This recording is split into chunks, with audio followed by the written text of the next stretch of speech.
अस्सलामुअलैकुम, welcome to T tech electronics YouTube channel. इस video में आपको बताऊंगा कि जबा फाइल्स क्या होती हैं, इनको कैसे एक्सपोर्ट करते हैं और इन फाइल्स को कहां पर कैसे यूज़ करते हैं। मुकम्मल तफसील के साथ इस वीडियो में आपको जबा फाइल्स के हवाले से बताऊंगा, तो वीडियो को कंप्लीट देखिएगा। आइए स्टार्ट करते हैं वीडियो।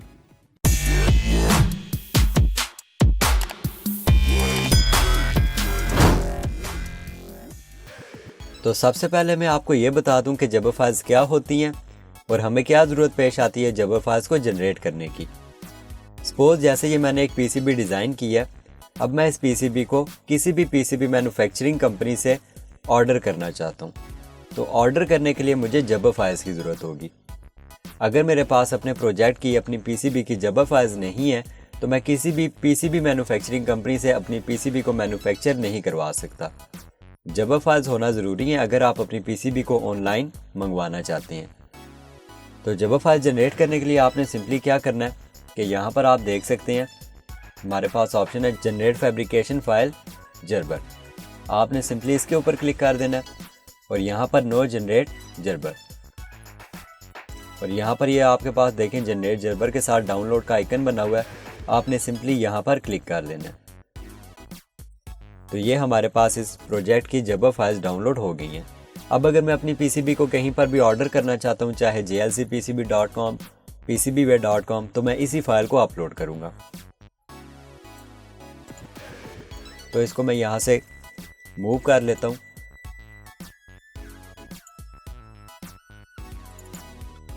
ये था वो फोल्डर जिसके अंदर मैंने इस सारे प्रोजेक्ट का डाटा रखा हुआ है।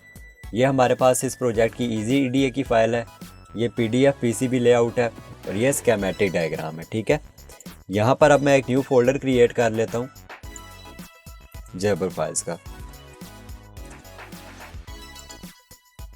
और इसके अंदर आकर मैं इसको पेस्ट कर देता हूँ।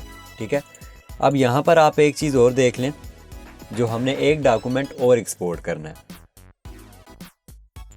ये पीसीबी जब मैं ऑर्डर करूँगा तो मुझे इस तरह की मिलेगी। ठीक है, अगर मैं इसका फ़ोटो व्यू आपको दिखाऊँ तो इस टाइप की पीसीबी मुझे मिलेगी। अब यहाँ पर लिखा हुआ है R1, C7, C8, C1, C5। यहाँ से मुझे ये नहीं पता चल रहा कि C5 की क्या वैल्यू है, C6 की क्या वैल्यू है, C3 की क्या वैल्यू है। तो इसके लिए आपने क्या करना है, अपनी स्कीमेटिक डायग्राम में आना है और यहाँ पर आकर आपके पास ये ऑप्शन है बूम। तो आपने ये वाली एक फ़ाइल एक्सपोर्ट कर लेनी है और इसको आपने यहाँ पर डाउनलोड कर लेना है। इस फाइल में आप देख सकते हैं कि यहाँ पर C5, C8 लिखा हुआ है। ये हमारे पास 220 UF का है और इसकी क्वांटिटी 2 है। ये सारी डिटेल्स आपको इस फाइल में मिल जाती हैं कि आपको कौन सा कंपोनेंट कितनी क्वांटिटी में और कौन सी वैल्यू का चाहिए। तो मैं इस फाइल को भी यहाँ से डाउनलोड कर लेता हूँ और इसको मैं यहाँ से मूव कर लेता हूँ उसी फोल्डर में।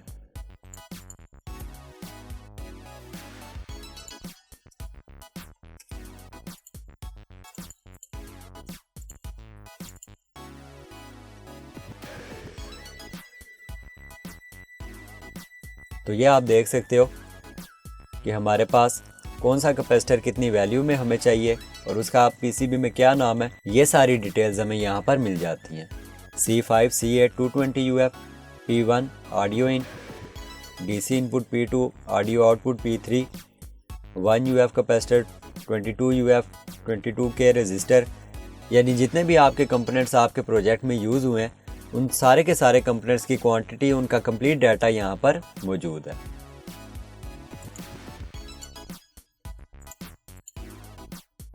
तो ये हमारा प्रोजेक्ट कंप्लीट हो चुका है। अगर हम इस पीसीबी को खुद से बनाना चाहते हैं तो हम सिंपली पीडीएफ पीसीबी लेआउट के ज़रिए बना सकेंगे इसको। ये बॉटम लेयर है, ये टॉप सिल्क लेयर है। ठीक है, और अगर हम इस पीसीबी को ऑनलाइन ऑर्डर करना चाहते हैं तो हम जबा फाइल्स के ज़रिए ऑर्डर कर सकते हैं। अगर हमारी पीसीबी के अंदर हम कोई चेंजिंग करना चाहते हैं और हमसे इजी ईडीए सॉफ्टवेयर के अंदर फ़ाइल मिस हो गई है तो हम इस फाइल को ओपन करके इस प्रोजेक्ट को दोबारा से एडिट कर सकते हैं। और ये हमारे पास इसकी स्कीमेटिक डायग्राम है जो कि हमने डिज़ाइन की थी।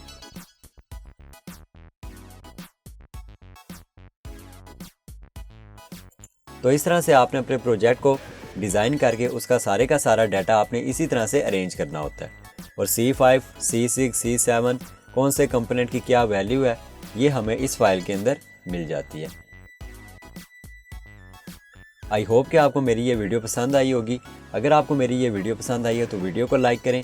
Thanks for watch this video.